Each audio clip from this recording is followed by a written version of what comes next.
واتاي دكتور عبدي شعيب كسر برنامجkeena maxaad kaga falcelinaysaa afkaartaasi waalidiinta oo cuntooyin nooc ah ayaa ku haboon caruurta in la siiyo cuntooyinka ugu haboon waxa way horta cunto ma arkino oo inay ahaadaan rabaa waxyaabaha dufanka inay ku yaraadaan cuntada inayna waxyaabo sokor badan inay ku yaraadaan cuntada ma aragtay yaa loo baahan yahay ilmaha markay korayaan waxyaabaha marka haboon sida hadda ma arkino aroortii hore quraacda oo kale in caano oo loo faat caano oo yani faatka ku yar yahay in la siiyo sida porridge uujida oo kale aad bay u fiican tahay ilmaha markay yar yihiin waxyaabaha markana hadda anaga markaan halkan joogno ma aragtay oo la siini karto sidii ma arkino mukatiga oo bread oo kale oo fiican yahay waxyaabaha ma arkino zaid uga dadaalaysa ilmaha ma arkino inaan siinin waxyaabaha junk food aan oo kale ilmaha waxba nafaqo aan jirkooda u geeynin oo maskaxdooda waxba aan kordhinaynin ka yareyn cuntadooda intaad karayso iyo waxyaabaha ma arkino sokorta badan marka qaar waxaanu aragnaa caruur nafaqo la'aan ah oo bidhaan xun iyo qaar aad u cayilan oo miisaan weyn maxaa dhaliyaa kiisaska noocaasi oo kala ah maxay sameyn karaan waalidiinta si ay uga ilaaliyaan caruurtooda noocyadaasi horta kuwa caatada ah inta badan cilada keena jira ciladahaas hadii ma arkino xanuun oo ilmahan ay ku dhasheen haduu ahan inta badan hadii cunto ma arkino in ku filan ay helaynin hadii ma aragtay biyo iyo ma arkino caafimaad dari iyo ma arkino nadaafad dari oo kale ay ma arkino ku jiraan cuntadii iyo nafaqadii ma arkino jirkooda ma aragtay waxba saas kuma kordhayo waxyaabaha kale ma arkino poor health services oo kale keenaan way ilmaha ma arkino caatana noqdadii ma arkino maamooyinka advice fiican aan la siinaynin xagga cuntada iyo nafaqada u fiican ilmaha marka xagga ma arkino ilmaha ma arkino si xad dhaaf ma arkino u buuran ayagana hata dib inta badan hadii oo waxyaabo ma arkino genetic aan ahayn oo ma arkino because genetic ma arkino causes ba iska jira waxyaabaha ma aragtay hadii ilmihii active ay ahayn oo iska ma aragtay oo marka sab iska guri iska jiifaan waxyaabahaas ayaa ma aragtay cunto badan la siinayo xad dhaaf ah wixii hadii ma arkino program ay ku soconin waxyaabahaas inta badan ilmaha ma arkino sababo inay si xad dhaaf u buurtaan ayagana active in markii jirkooda ku raaya moogtahay inay very active ahaadaan baa loo baahan yahay markasta sama fahmi hadii markasta ilmihii iska jiifaan TV waxa iska fiirsanayaan cunto ay cunayaan oo cuntadeena xad dhaaf oo kale ay tahay si xad dhaaf bay u buuranayaan oo ma arkino ayagana marka maskaxdooda iyo ma arkino caafimaadkooda guud wax weyn baa ma arkino ka halaawmay waxa marka waalidiinta laga rabo waxa way inay routine fiican ilmaha u suubiyaan oo ma aragtay cuntayaasha nafaqada leh inay markasta siiyaan ilmaha ilmihii inay si fiican active ka dhigaan oo ma arkino oo mashquuliyaan intay karayaan waxyaabaha kale ma arkino loo baahan yahay waxa way waxyaabaha cuntayaasha oo nafaqada badan aan lahayn oo iska xun oo waxba jirka aan ku kordhinayn sida junk foods waxaas ilmaha inay ka ilaaliyaan waxyaabo badan oo kale iyadoo cuntayaasha ilmaha ma aragtay u encourage garay sida hadda adverts cuntayaasha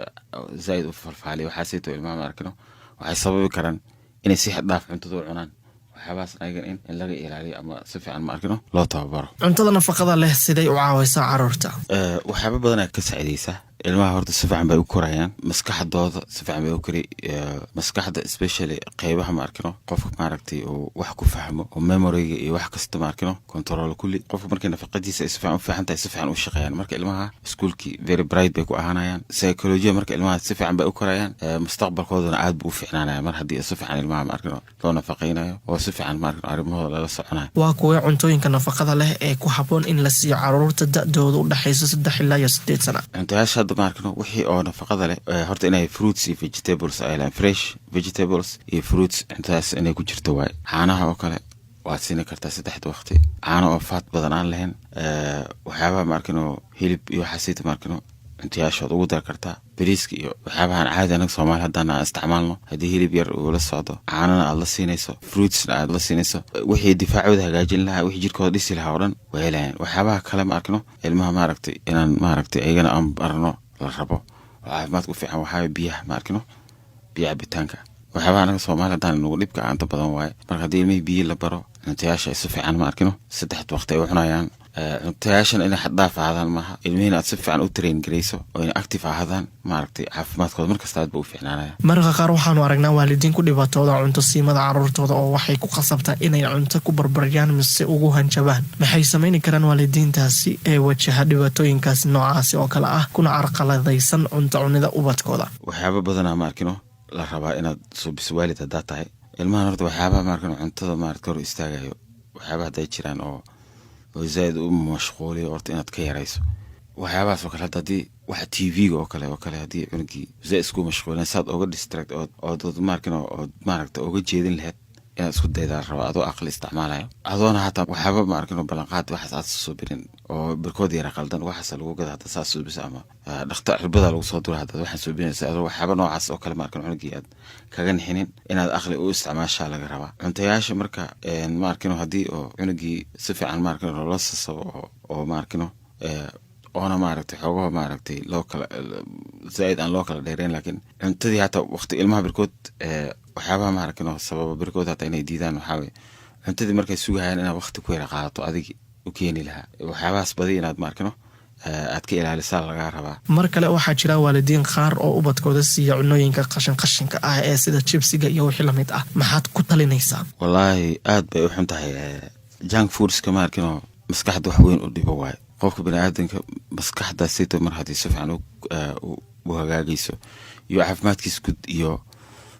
wax fahamkiisa iyo fikirkiisa dhan ma arkino aad u fiicnaanaya waxyaabaha ma arkino oo memorygiisa iyo wax fahamkiisa dhan ma arkino hagaajiso iyo zaid ma arkino unu saqaamisa cunugii marka wax fahamkiisa iyo ogaalkiisa wixii dhan hadii hoos aadaan waxay macnaynaysaa iskuulkii inuu maaragtay si fiican waxba u qabsan waayo waxaabay oo soo tooydii oo dhan ay ka dhuntaa saas day noqotana cunugii marka moraalka baa ka dhumaya caafimaadkiisa guudna ma arkino hoos buu sii aadiyo si qaab daran buu noqonaya marka junk foodka inta badan ma arkino ma u fiicno ilmaha intay ka yareyn karaan ha ka yareeyaan hadday ma arkino ay ka joojin karaan sida u fiican waayo laakiin hadday ka yareyn karaan intay ka yareyn karaan ma arkino inay cuntada ka yareeyaan inay isku dayaan waayo hagaag haatanna su'aalaha iyo falcelinta dhegeystayaasha dhammaan gobolada Kenya dhegeystahan waxa uu leeyahay cunugayga 3 jirka ah wuxuu aad u cunaa carrada maxaan sameeyaa si aan uga joojiyo dabeecadaasi horta ilmaha carrada cuno waxyaabo badan ma arkino u geysan karo hadii oo ma arkino cunugan maybe dhiiggiisa uu hooseeyo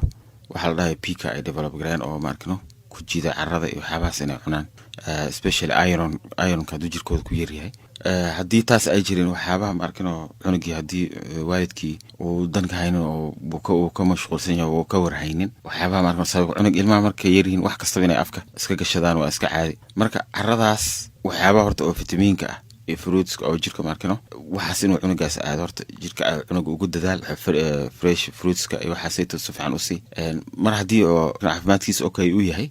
adigana ma arkino oo si fiican ish ugu hayso cunugaada ma arkino waxyaabahaas kuma dhaqaaqay hadii ma arkino cunugii carrada iyo waxaas cuno waxyaabo badan baa u imaan kara wax oo ma arkino dhib weyn hata u gaarsiin karo hadii calool xanuun ay tahay hadii dibiri ay tahay hadii ay tahay goryaan ma arkino maraha birkood hadii hata wax ay ku dhex jiraan hata carradaas iyo hata inay dhexirada hata ma arkino dib u geystaan calooshii ma arkino isxirto oo cunugii khatar u galo iyo sabab karaan marka in ma arkino waalidka ma arkino ilmahaas oo kale inay si fiican war uga hayaan oo ma arkino oo waxaas ma arkata taxadiraan loo baahan Itoobiya dhegeysan waxa uu leeyahay inta badan dadka ku nool baadiyaha mise miyiga ma haystaan cuntooyin nafaqo leh maxaa ka garab dhow oo ay markaasi ka heli karaan nafaqada la doonayo sida tuulooyinka iyo baadiyaha iyo nafaqada leh oo isticmaali karaan oo ilmaha ma arkino siin karaan waa caanaha oo kale caanaha wax horta waa complete diet sidoodaba hadii oo fruits iyo waxaas ma arkino greens ay heli karaan ilmaha markana inay siiyaan iyo kumaha Djibouti dhegeysan waxa uu leeyahay cunugayga si weyn waxa uu kordhay miisaanka iyo culayska oo aad ayuu caylay waxaana ka cabsi qaba caafimaadkiisa maxaan sameeyaa si aan uga jaro miisaanka oo caafimaad u lahaado cuntayaasha horta ma arkino waxyaabaha ma arkino weight-ka yareynayo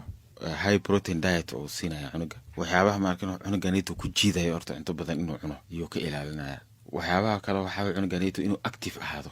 isku dayay cunuga mar haduu active yahay wixii oo suuq jirkiisa fullaay energy bay isu bedelayaan waa ma arkino baruur ma fuulays jirkiisa cunuga mar haduu active yahay jirkiisa wixii oo adkaynayo badanayo ma ogi baruur kuma badnaanaysa laga cunuga haduu wax iska jiifo yahay cunto iska cunayo iska joogo maanta dhan waxa waaye waxyaabaha ma arkino sababay cunuganiitu inuu baruur badan ay fuusho oo zaid u buurto dhegeystayaasha Soomaaliya waxa uu leeyahay cunida nafaqada leh sidee uga caawisaa canuga kubca maskaxdiisa cuntayaasha caadiga una buusinaya sida la rabo adequately yani qiyaasta la rabo hadii cuntayaasha si fiican u markan ugu balance gareeyo hilibkaasi waxaas ay ku jiraan bariiska inay waxyaabahan aan siinayna ilmaha iyo caanana u siinay 3 waqti cunugiina uu active yahay maskaxdiisa aad iyo aad bay markastaba maarkino ay u hagaagi laakiin cuntadii hadday balance lahayn waxyaaba badan especially hadda maaragtino fruitska vegetables waxyaaba maarkino badan oo maarkino maskaxda developmentkeeda maarkino hagaajinayo dhanaa ka maqnaanaya haddii cuntadiisa ay ku jirin cunug si wanaagsan dhegayste waanaga intaasi inaga maanta balse halkani ku ekow dhegayste waayo sasame sheeko ayaa hadda inoo xigta barnaamijkani waad ku mahadsantahay Dr. Cabdi Shucayb kasoo qaybgalka barnaamijkeena maanta adiguna dhegayste waad ku mahadsantahay la jaanqaadkaaga iyo su'aalahaagaba intaan hawada ka bixin waa tan eedo ebyon iyo xikmadeeda maanta xikmadda maanta Soomaalidu waxay tiraahdaa dantaada iyo madaxaaga toonna lagama boodo murtidan macnaheedu waa in qofku aanu dayicin wixii dantiisa iyo maslaxadiisu ay ku jirto ahamiyad gaarana uu siiyo sidaa darteed waalidiinta waa in ay la socdaan waxa caruurtooda dhibaato u keenaya sida cuntada ay cunaan iyo ilaalinta caafimaadkooda waayo haddii aanay sidaa samaynin waxaa dhalan karta in dhibaato caafimaad ku timaado sababna u noqoto murugo iyo kharash ka baxa si wanaagsan toddobaadka soo socda waxaan yeelan doonaa barnaamij kale oo aad u xiiso badan kulanka waalidiinta waxaana uga hadli doonaa muhiimadda ay leedahay inaad si dhow u barto ubadkaaga nadaafadda shakhsiyaad jirka aadanaha ayaa leh goobo jarmiska keena xanuunada iyo ku dulnoolayaasha ay ku kubcaan kuna tirabataan waxaa ka mid ah maqaarka qofku